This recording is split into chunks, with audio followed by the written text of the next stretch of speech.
There was a cracker in a dark blue box that didn't crunch like a cracker. It crunched like a chip, a real chip, the kind that fills your whole mouth with sound before the flavor even hits. Except it wasn't fried. It wasn't greasy. It was something in between, something that fit in the cracker aisle but tasted like it belonged somewhere else entirely. Anyone who ate one remembers the shape.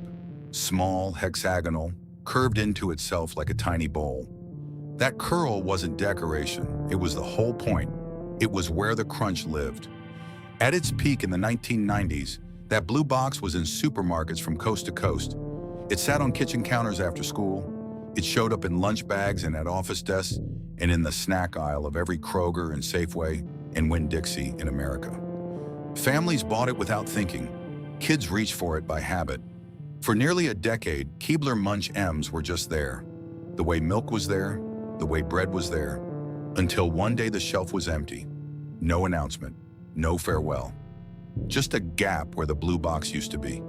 How does a cracker that tasted like nothing else on the shelf simply disappear without a word? This is that story. And if you ever bought that blue box, if you ever heard that crunch, then this story belongs to you.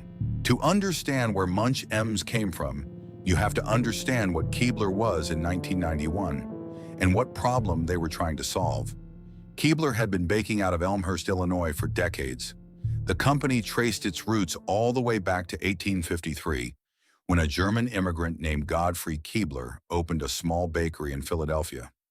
Over the next 70 years, that single bakery folded into a network of regional bakeries across the country. Heckman in Grand Rapids, Streetman in Ohio, Bowman in Denver, until 1927, when they all merged under one roof as the United Biscuit Company of America. By 1966, the company had consolidated under a single national name, Keebler. By the time the 1990s arrived, Keebler was the second largest cookie and cracker manufacturer in the United States, headquartered in a corporate campus in Elmhurst, with factories running shifts around the clock and the Keebler elves appearing in television commercials that every American child could recite from memory.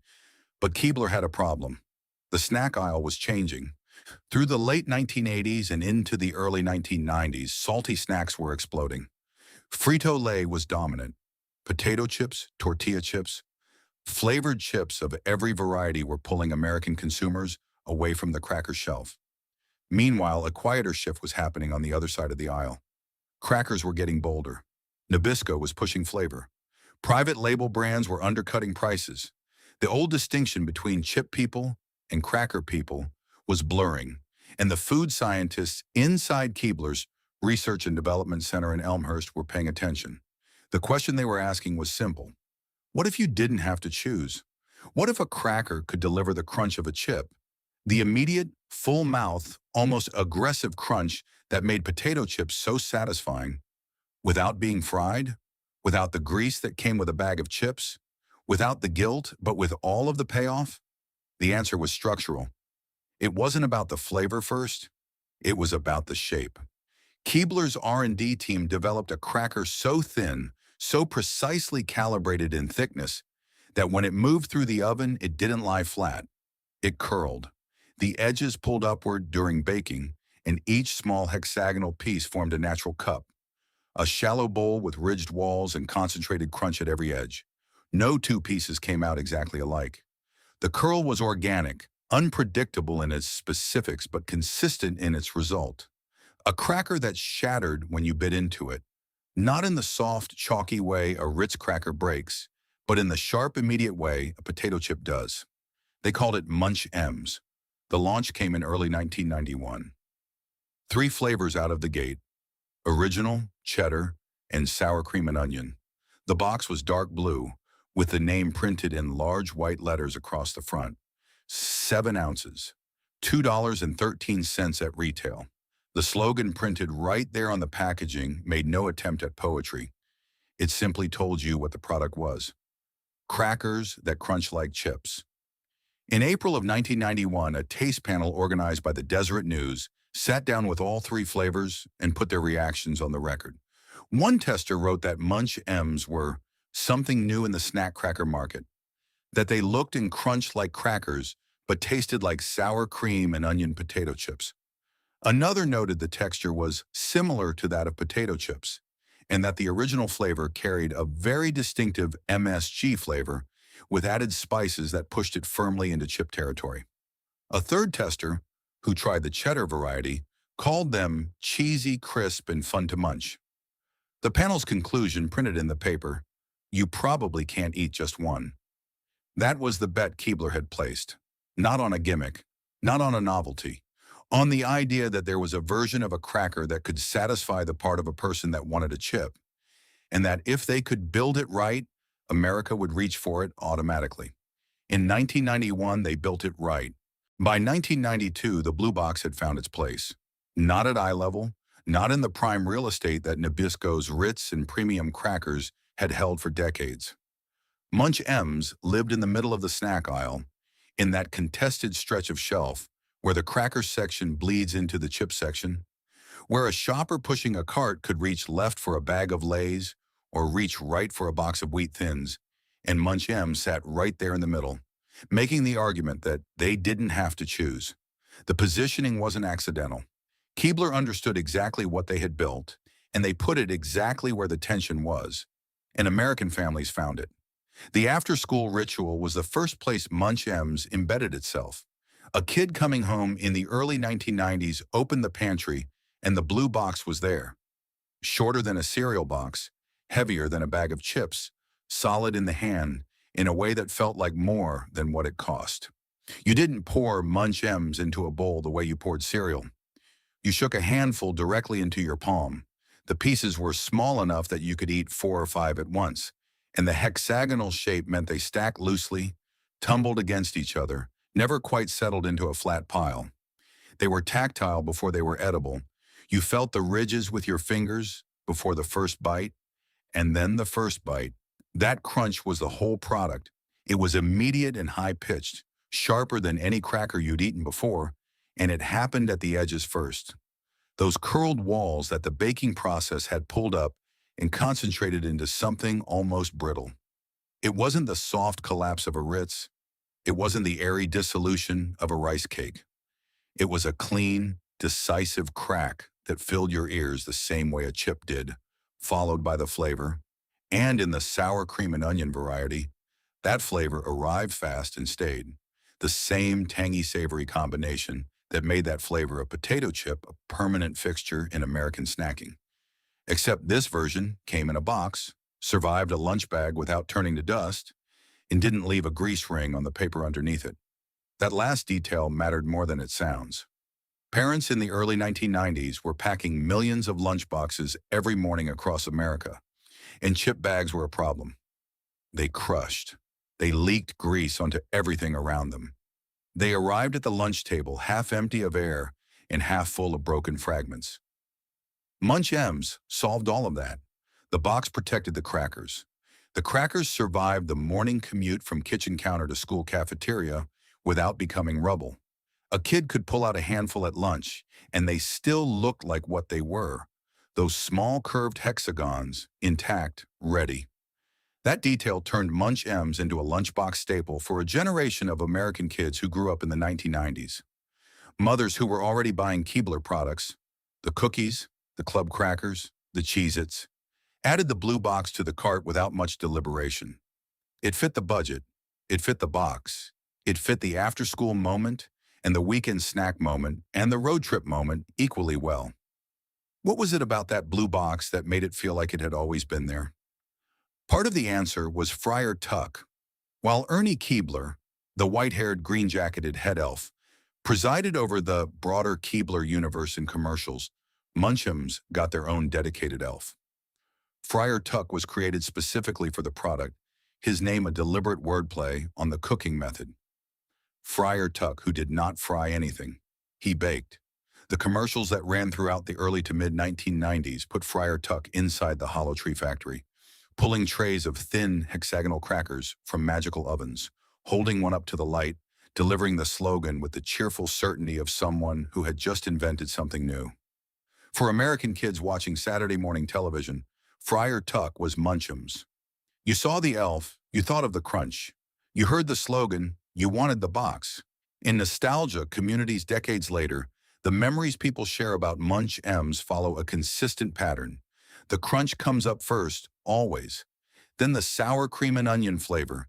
Then the shape. People remember the shape with a specificity that is unusual for a cracker, because the curl was so distinctive, so unlike everything else on the shelf, that it stayed in the visual memory the way a logo does.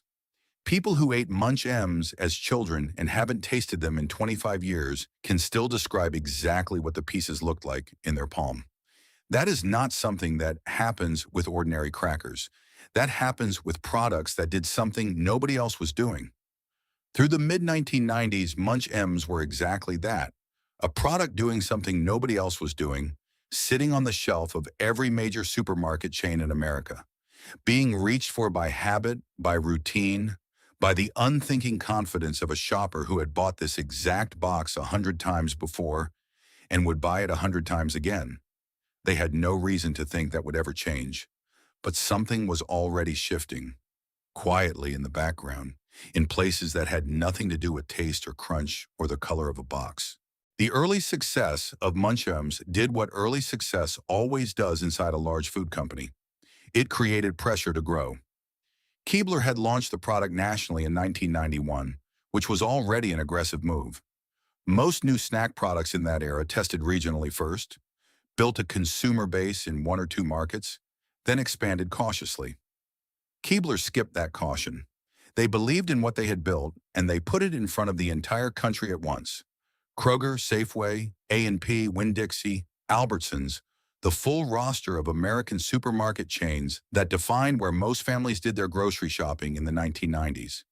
The distribution bet paid off.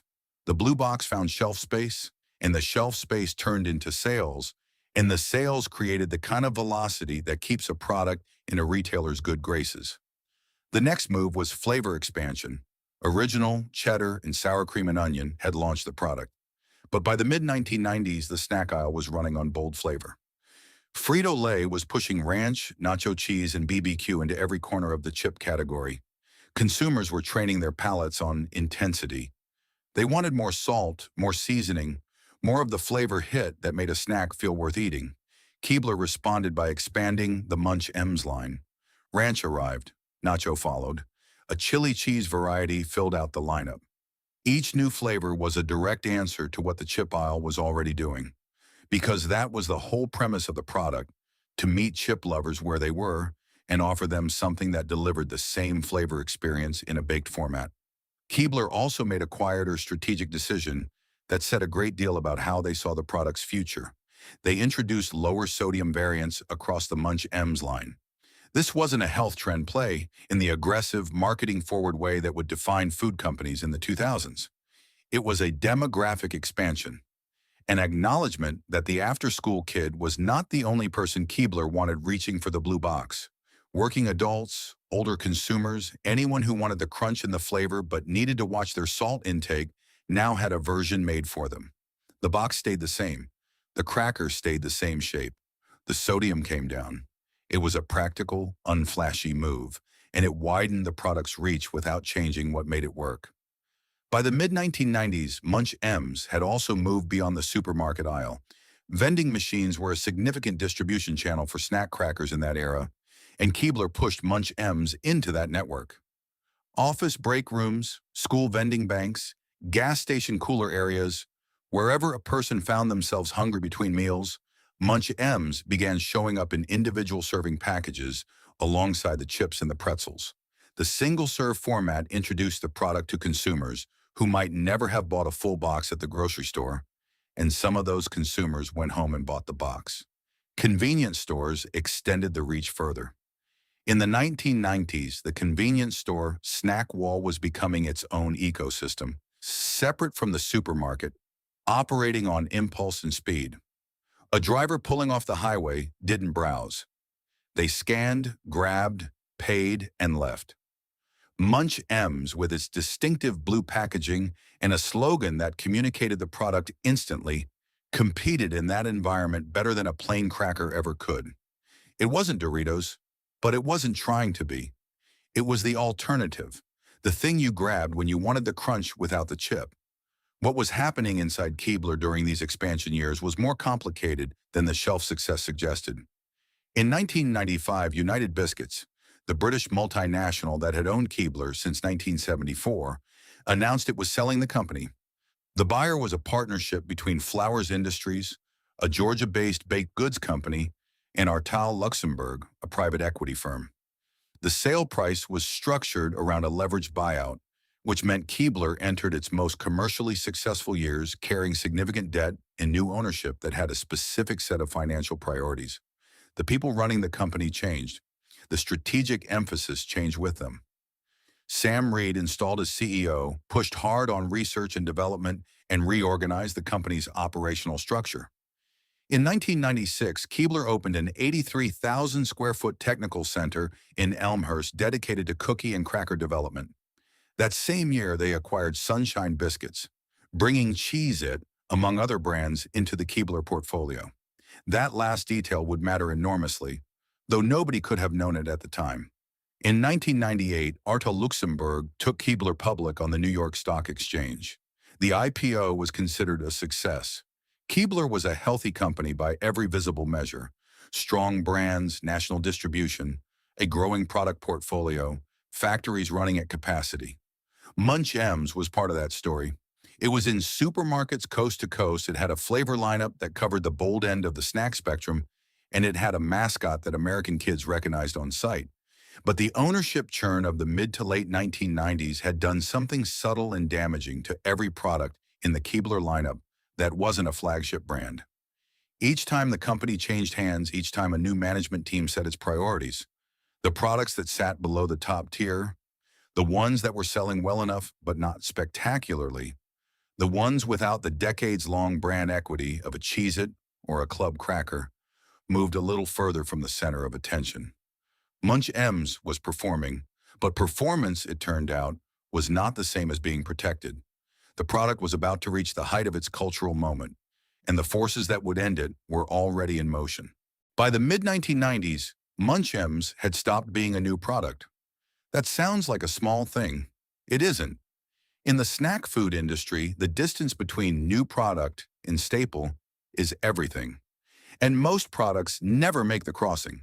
They launch with momentum, ride the novelty, and fade when the novelty runs out. The ones that survive long enough to stop being new have done something harder. They have become automatic. They have moved from the part of the brain that evaluates to the part that simply reaches. Munch Ems made that crossing somewhere in the middle of the decade, and by the time they arrived on the other side, they were no longer something American families tried. They were something American families bought. The Friar Tuck commercials were running regularly through this period, and they were doing exactly what Keebler needed them to do. Television advertising in the 1990s still operated at a scale and a cultural saturation that is difficult to fully appreciate from the distance of 30 years. A commercial that ran consistently on network and cable television, on the channels that American families watched together in the evenings on the Saturday morning blocks that children controlled, entered the household not just as an advertisement, but as a piece of shared cultural furniture. You didn't decide to remember the Friar Tuck commercials. You just did because they were there. Week after week, season after season, the animated elf pulling crackers from a magical oven inside a hollow tree and delivering the same slogan with the same cheerful certainty: crackers that crunch like chips. That slogan was doing something unusual in the snack food landscape of the 1990s. Most snack slogans were emotional. They told you how the product would make you feel, or they attached the product to a lifestyle, an aspiration, a social moment. Munch Ems did none of that. The slogan was a product description. It told you, with complete directness, exactly what was in the box. And that directness built a specific kind of trust, the kind that comes from a promise kept every single time. A consumer who heard crackers that crunch like chips bought the box, opened it, and discovered that yes, these crackers did in fact crunch like chips. That consumer came back, not because they were charmed, because they were right. How many snacks ever managed to be both the chip kid and the cracker parent at the same time? Munch Ems did it by refusing to pretend it was something it wasn't. It was not a health food. It was not a gourmet cracker. It was not trying to appeal to a demographic that wouldn't have been caught dead in the chip aisle. It was a baked cracker that crunched like a chip, and it said so on the box. And that was enough. In the mid-1990s, that was more than enough. The generational transmission happened quietly and naturally. A mother who had started buying Munch Ems in 1991 or 1992 was still buying them in 1995 and 1996. Her children who had grown up eating them after school were now old enough to notice the box on the shelf themselves and ask for it by name. The product had crossed a threshold that only a small number of packaged foods ever cross. It had become a childhood memory while still being available for purchase. It existed simultaneously in the past and the present, in the pantry and in the recollection of the pantry, in a way that made it feel permanent. Not because anyone had decided it was permanent, but because it had simply always been there. The supermarket shelf in the mid-1990s was the physical expression of that permanence. At Kroger, at Safeway, at the A&P and the Winn-Dixie, the blue box occupied its section of the cracker aisle with the quiet confidence of a product that had earned its place. Around it, the snack landscape was shifting constantly. New products launching, old ones disappearing, private label versions of everything multiplying at the bottom of every shelf. Munch Ems held its position through all of it. It had the name recognition. It had the mascot. It had the flavor lineup. It had the slogan that every shopper in America over the age of 8 could finish from memory. At the factories where Keebler ran its production lines, in a manufacturing network that stretched across multiple states, the workers who made Munch Ems were part of a company operating at its commercial peak. Keebler in the mid-1990s was a growing enterprise, acquiring Sunshine Biscuits in 1996 and expanding its technical center in Elmhurst. The Munch Ems line was one piece of a larger machine, but it was a functioning piece, a contributing piece, a piece that showed up on the sales reports and justified its shelf space and gave no obvious indication that anything was wrong. Nothing was obviously wrong. That was the thing about what was coming. It didn't announce itself. It arrived through decisions made in boardrooms that had nothing to do with taste, through spreadsheets that had no column for the feeling of opening a blue box after school, through the logic of large-scale corporate finance that is entirely indifferent to the specific crunch of a hexagonal baked cracker. The shelf was full. The product was selling. The elf was on television. Everything looked fine. But a clock had started, and nobody on the cracker aisle could hear it.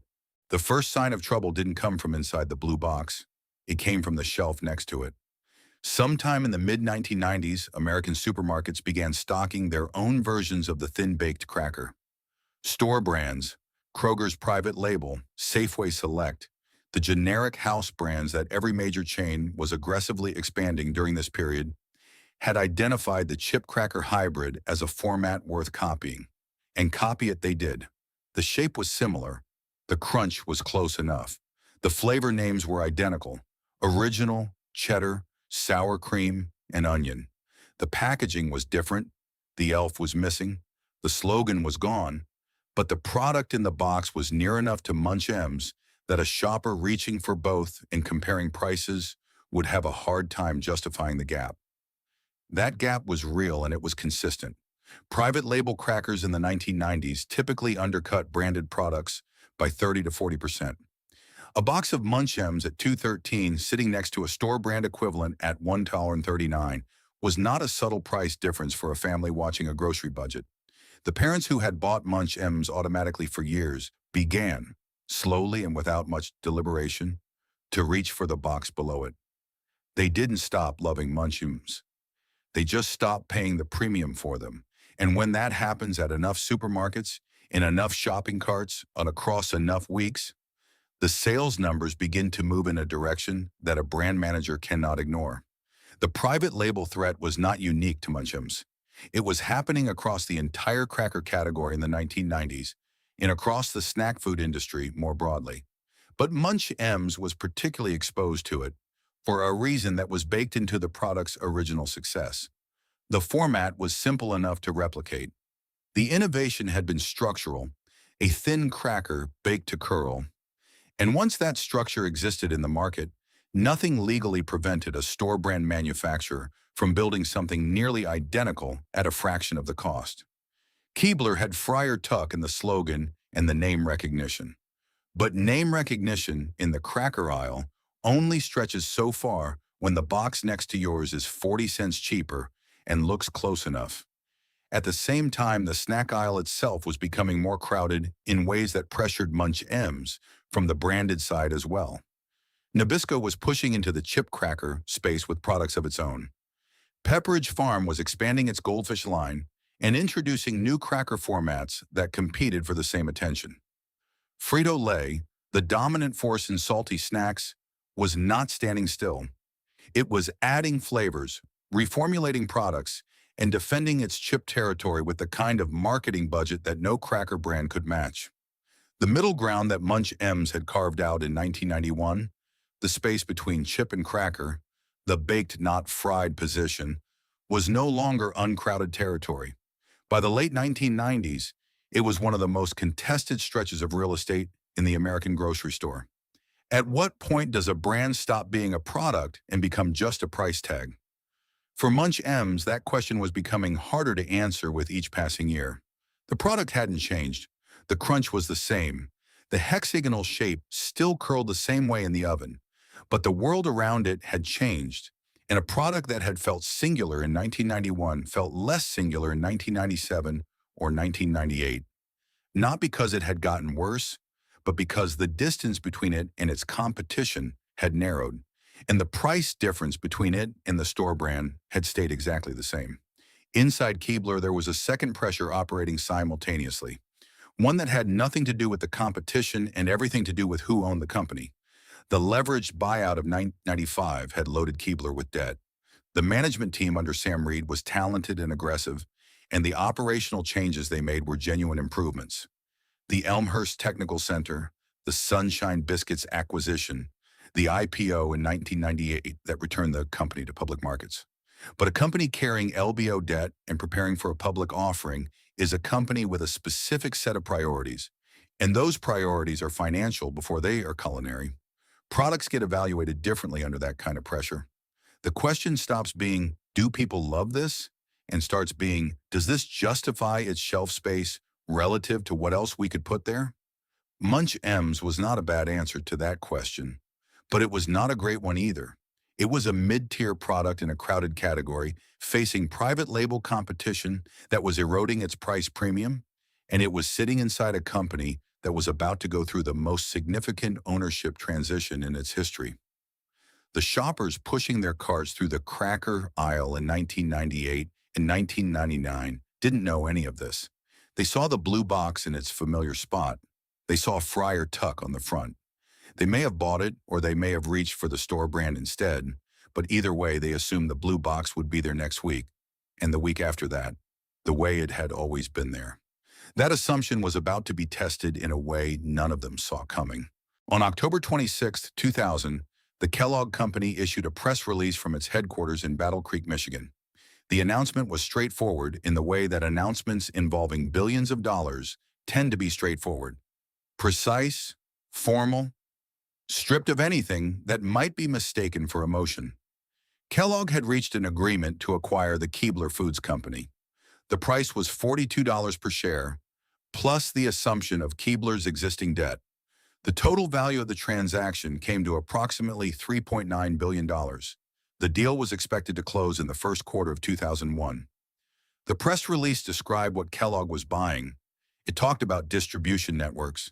It talked about the Keebler elves and their hollow tree and how that brand equity would complement Kellogg's existing roster of iconic characters, Tony the Tiger, Snap and Crackle and Pop. It talked about cookies and crackers and the combined company's position in the American snack market. It talked about synergies, which is the word large corporations use when they mean consolidation. And consolidation is the word they use when they mean cuts. Nowhere in that press release was there a mention of Munch Ems. That silence was not an oversight, it was a signal, the kind that people inside the food industry read fluently, even when consumers don't. When a company the size of Kellogg acquires a company the size of Keebler for $3.9 billion, it is not buying the entire product catalog with equal enthusiasm. It is buying specific things. Kellogg wanted Keebler's direct store delivery network, one of the most extensive in the country. It wanted Cheez-It, which Keebler had acquired along with Sunshine Biscuits in 1996, and which had grown into one of the strongest cracker brands in America. It wanted Club Crackers and Chips Deluxe and Fudge Stripes and the famous Amos cookie line. It wanted the Keebler elves themselves, the most recognizable advertising characters in the cracker category, characters that Kellogg could fold into its own marketing universe alongside the breakfast icons it had spent decades building. What Kellogg was not specifically buying was a mid-tier snack cracker with a dedicated elf named Friar Tuck and a slogan about crunching like chips. Who exactly was supposed to fight for a cracker when a $3.9 billion deal was on the table? The answer, in practice, was nobody. Not because Munch Ems had failed. It hadn't, not by any honest measure. The product had run successfully for nearly a decade. It had built national distribution. It had generated genuine consumer loyalty and placed itself inside the childhood memories of an entire generation of American kids. By the standards of the snack food industry, where the majority of new product launches disappear within 2 years, Munch Ems had been a success story. But success stories don't automatically survive acquisitions. What survives acquisitions are the products that are too big to cut, the ones whose absence would be felt immediately by consumers, would generate headlines, would damage the acquiring company's relationship with the retailers who depend on those specific products to fill specific aisles. Cheez-It was that kind of product. Club Crackers was that kind of product. Munch Ems, for all its genuine popularity, was not. It was beloved by the people who knew it, but it was not so dominant, not so irreplaceable, that its disappearance would force anyone in a position of corporate authority to defend it. The integration process that followed the March 2001 closing of the Kellogg-Keebler deal was exactly what the press release had promised without using the word, a consolidation. Kellogg inherited a Keebler product portfolio that included dozens of active lines: cookies, crackers, snack chips, specialty items accumulated over decades of acquisition and expansion. The task of the new management team was to rationalize that portfolio, which meant identifying the brands worth investing in and the brands that were consuming resources without sufficient return. In a portfolio of that size, the products in the middle, not the stars, not the obvious failures, but the solid performers who had never quite broken through to flagship status, were the most vulnerable. They were too good to have been cut already, which meant they were still using shelf space and marketing budget and factory capacity. And they were not good enough by the cold calculus of post-acquisition finance to justify keeping that shelf space when a stronger brand could use it instead. Munch Ems fell into that category precisely. It was a solid performer. It had loyal consumers. It had a mascot and a slogan and a decade of shelf presence. And it was cut. The irony embedded in that decision runs deep, and it only became visible years later. When Keebler acquired Sunshine Biscuits in 1996, it had brought Cheez-It into its portfolio. Cheez-It, under Kellogg's ownership after 2001, would grow into one of the dominant cracker brands in America. And in January 2019, Kellogg would launch Cheez-It Snapped, a thin-baked chip cracker hybrid that food writers and nostalgia communities immediately identified as the closest thing to Munch Ems that had existed since Munch Ems disappeared. The same company that had acquired the product line that killed Munch Ems had, nearly 2 decades later, built a replacement for it and called it an innovation. What happened on the factory floor and in the regional sales offices during this period was quieter and more human than any press release captured. The workers who ran the Munch Ems production lines did not receive a dramatic announcement. Products don't end with ceremony inside a manufacturing facility. The line slows down. The orders decrease. At some point, there is no next order. The equipment gets reassigned. The workers move to other lines, or they don't. The blue box stops moving through the building, and after a while, it is as if it was never there, except that the people who made it remember exactly what it looked and sounded and smelled like coming off the line. For the consumers, the experience was different in form, but identical in result. The blue box didn't disappear all at once. Some stores sold through their remaining inventory faster than others. In some regions, Munch Ems lingered on shelves into 2000 and slightly beyond, the last boxes sitting in their familiar spot while the reorders system quietly registered that no new shipment was coming. A shopper who bought a box in late 1990 or early 2000 had no way of knowing they were buying the last one. The transaction felt exactly like every previous transaction. The box in the hand, the price on the shelf tag, the placement in the cart. Nothing about it said goodbye. That was the cruelest part of how Munch Ems ended. Not a recall, not a reformulation that drove customers away, not a public controversy that gave people a reason to stop buying. Just a decision made at a level far above the cracker aisle, in the language of acquisition economics and portfolio rationalization, that translated on the ground into an empty space on a shelf. In a generation of American snack consumers standing in front of that space, reaching for something that was no longer there. There was no announcement. That is the first thing to understand about how Munch Ems left American grocery stores. There was no press release, no farewell campaign, no limited edition final run with nostalgic packaging, and a note from the company thanking consumers for their loyalty. There was none of the theatrical discontinuation ritual that some brands perform when they retire a beloved product, the kind that generates coverage and goodwill and the temporary illusion that the company is as sad about the loss as the people who bought the thing. Keebler, in the process of being absorbed into Kellogg, did not have the bandwidth or the inclination for that kind of ceremony. Munch Ems was a line item in a portfolio rationalization. Line items don't get farewell tours. What consumers got instead was the experience of absence.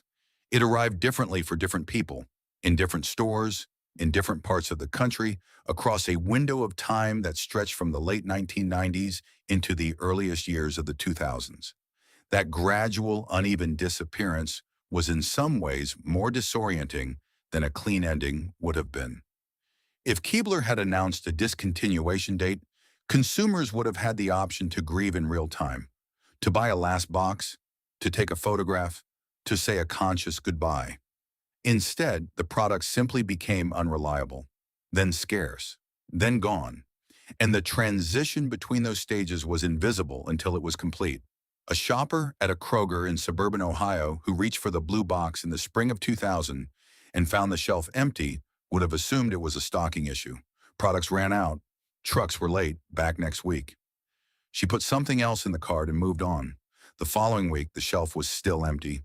The week after that, a different product occupied the space. A store brand, thin cracker, or a Nabisco variety that the store had expanded to fill the gap. The space where Munch Ems had lived for nearly a decade was now someone else's real estate, and the transition had happened so quietly that she couldn't have said exactly when it became permanent. At some point, she stopped looking. That moment, the moment a loyal consumer stops looking, is the true end of a product. Not the last production run, not the final shipment, not the day the last box was scanned at a register somewhere in America. The true end is the moment the expectation dies.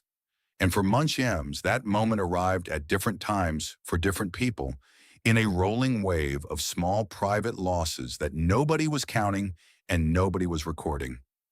The internet in 2000 was not what it would become within a few years. Social media did not exist. The infrastructure for a public consumer mourning, the Reddit threads, the Facebook groups, the YouTube comment sections where thousands of people could simultaneously discover that they all missed the same thing, was not yet in place. The loss of Munch Ems happened before the tools existed to make that loss visible and communal. People who noticed the blue box was gone had nowhere to put that noticing except into a private mental file labeled things that used to be there. They mentioned it to a spouse or a sibling or a coworker. They got a shrug or an agreement, and then the conversation moved on. What the internet did capture in the years that followed was the persistence of the memory. As online food communities developed through the mid-2000s and into the 2010s, Munch Ems appeared with a regularity that was disproportionate to what the product's sales figures might have predicted. On snack nostalgia forums, on early food blogs, in the comment sections of articles about discontinued products, the same question surfaced again and again from people who had no connection to each other except a shared childhood experience. Whatever happened to Munch Ems?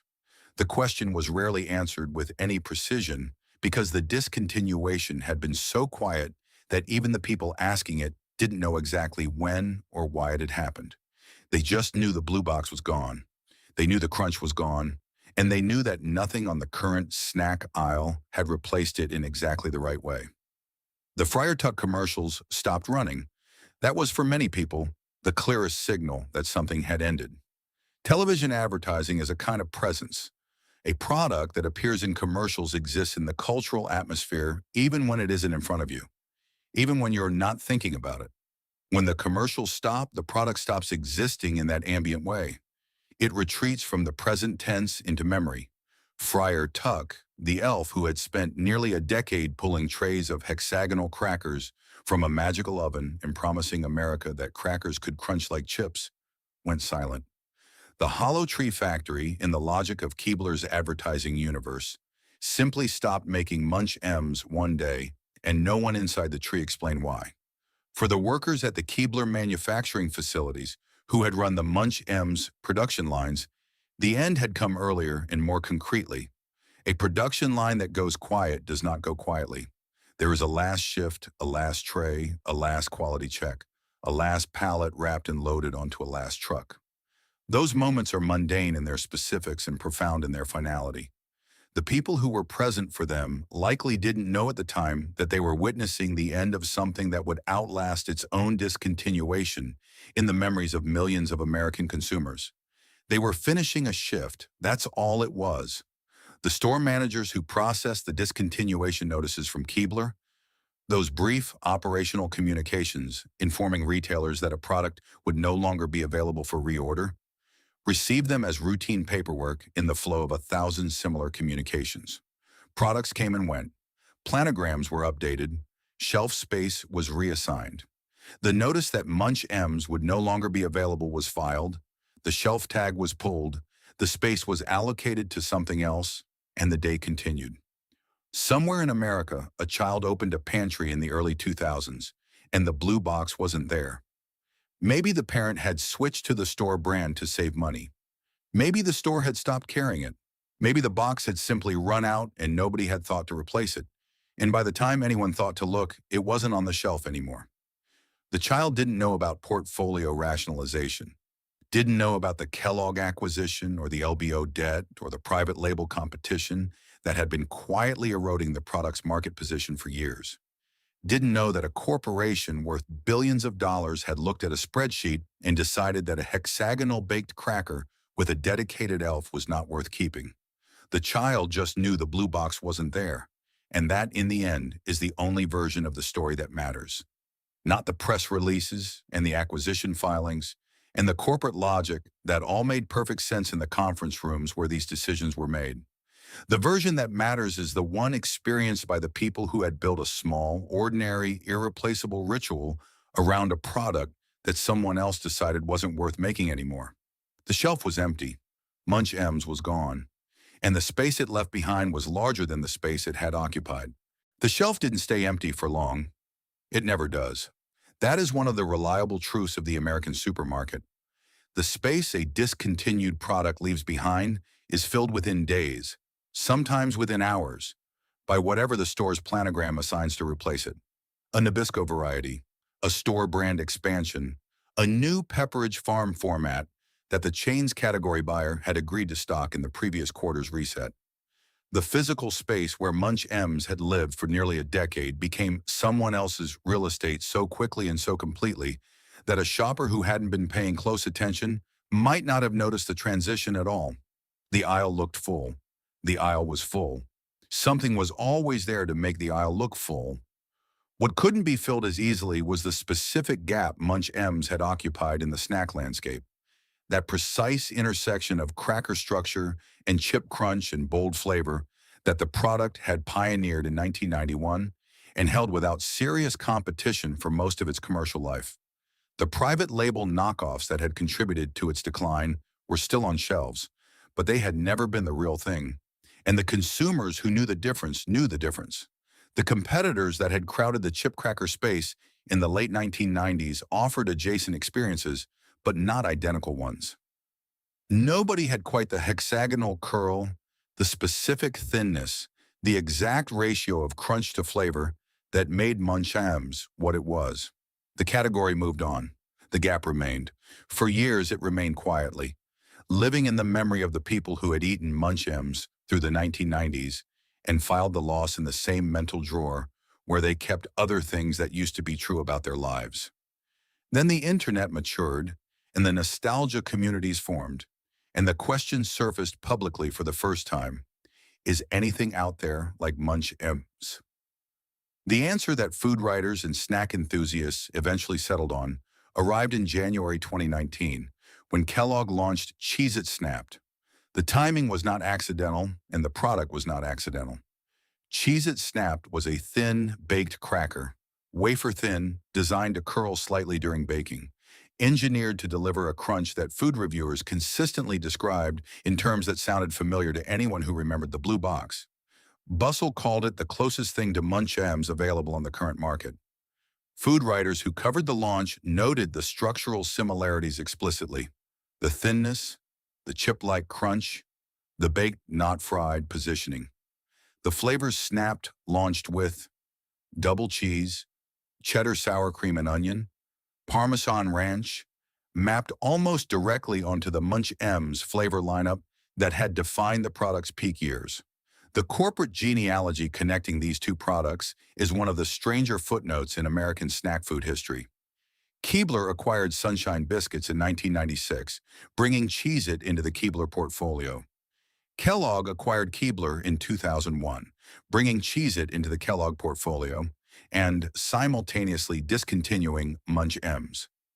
18 years later, Kellogg used the Cheez-It brand to launch a product that functionally replaced the one it had eliminated.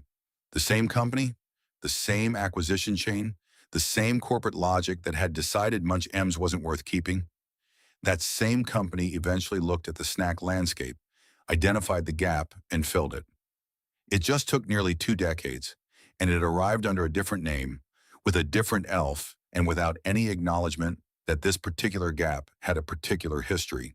Cheez-It Grooves arrived as well, offering a ridged, thin cracker format that snack communities also cited as a Munch Ems adjacent experience.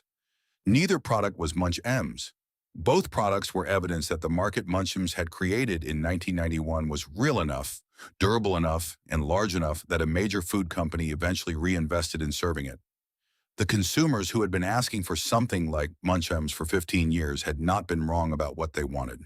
They had simply been waiting for the industry to remember what it had thrown away. No official revival of Munch Ems has been announced. No petition campaign with a documented signature count exists in the historical record. No limited edition return, no nostalgia reissue, no licensed reproduction. The brand name itself presents a complication. When Kellogg sold the Keebler cookie lines to Ferrero in 2019, it retained the cracker brands, meaning Munch Ems, as a former Keebler cracker product, presumably sits somewhere inside Kellogg's intellectual property holdings.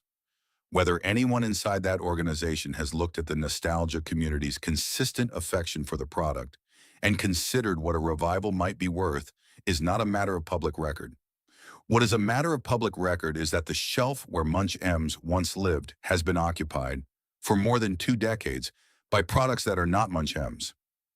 What does it say about American food culture that the things people remember most are the ones nobody thought were worth saving? The discontinuation of Munch Ems was not a scandal. It was not the result of a safety recall, a public controversy, or a dramatic corporate failure. It was the result of something more mundane and in some ways more troubling. The routine operation of acquisition economics, in which a product's value is measured entirely by its contribution to a spreadsheet, in the things that don't appear on spreadsheets. The after-school ritual, the lunchbox memory, the specific crunch that a generation of American kids grew up with, are simply not counted. They are externalities. They are the cost borne by consumers when a corporation decides that a brand isn't worth the shelf space. The lesson the food industry drew from Munch Ems, to the extent it drew any lesson at all, was absorbed slowly and imperfectly over the decades that followed.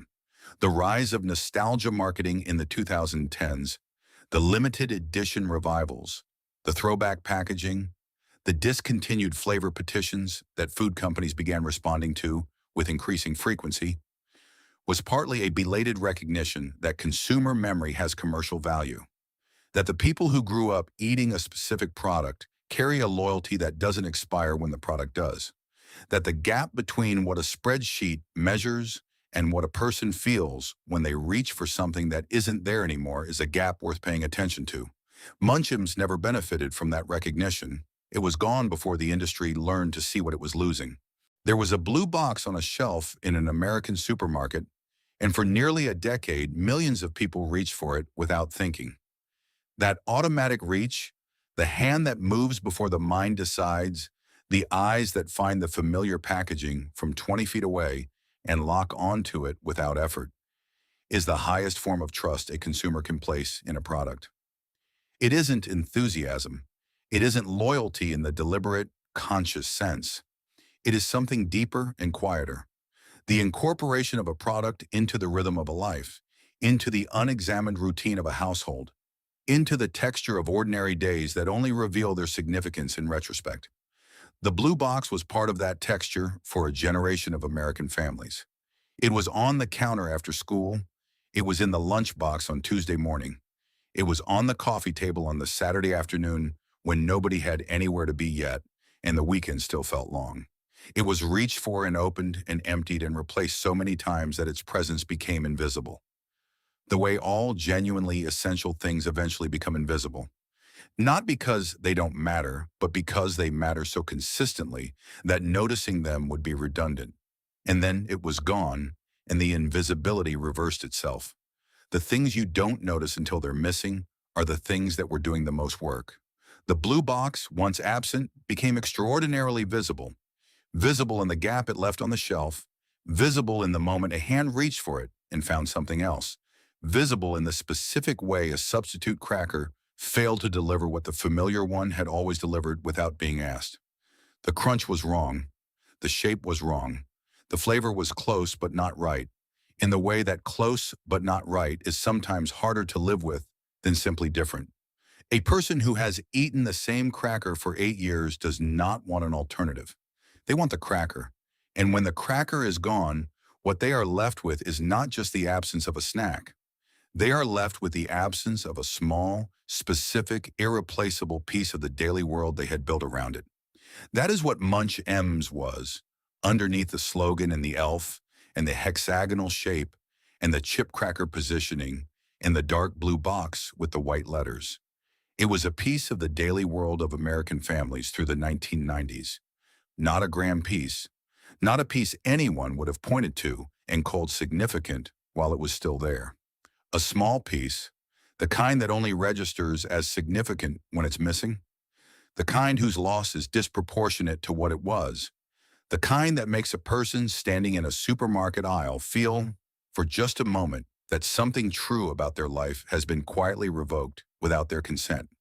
The people who built it deserve to be named in that truth. The food scientists in Elmhurst, Illinois, who looked at a snack aisle and saw a gap that nobody had filled, who understood that the crunch was the whole product, that the shape had to be engineered before the flavor could be chosen, that baked not fried was not just a health claim, but a structural commitment. Those people made something real. They made something that worked the way they said it would work, that delivered what the slogan promised, that earned the automatic reach of millions of American households over the better part of a decade. That is not nothing. In an industry where most new products fail within 2 years, building something that lasts 9 is an achievement that deserves more recognition than a line item on a discontinuation list. Friar Tuck deserves a moment too. The small animated elf who never became as famous as Ernie, who never achieved the cultural saturation of Tony the Tiger or the Snap Crackle Pop trio, but who showed up in American living rooms throughout the 1990s and said, with cheerful conviction, that crackers could crunch like chips, and was right. He was right about the product he was built to represent. And that is more than can be said for many advertising characters who outlasted the things they were created to sell. And the parents deserve acknowledgement. The ones who put the blue box in the cart week after week without giving it much thought. which is exactly the kind of trust that keeps a product alive. They were not making a statement. They were feeding their families. They were filling lunchboxes and stocking pantries and doing the 10,000 small acts of provision that constitute a household's daily life. And Munch Ems was part of how they did that. It was affordable and reliable, and it made the crinkle sound when you opened the box, and the kids liked it, and that was enough. That was more than enough. And the kids, who are now in their 40s and 50s, who have their own pantries to stock and their own lunch boxes to fill, carry the memory of that crunch in a part of the mind that doesn't forget tastes, doesn't forget textures, doesn't forget the specific weight of a cardboard box in a child's hand on a Tuesday afternoon when school was done and the weekend was still days away, and the only thing that mattered was what was in the pantry. Somewhere tonight, someone is trying to describe the crunch of that cracker to someone who never tasted it. They are failing, because some things only exist in the having, and no description of a sound or a texture or a flavor can fully reconstruct the experience of a thing that is no longer there to be experienced. Munch Ems was one of those things. Small, specific, unrepeatable. It was here. It crunched like a chip, and then it was gone.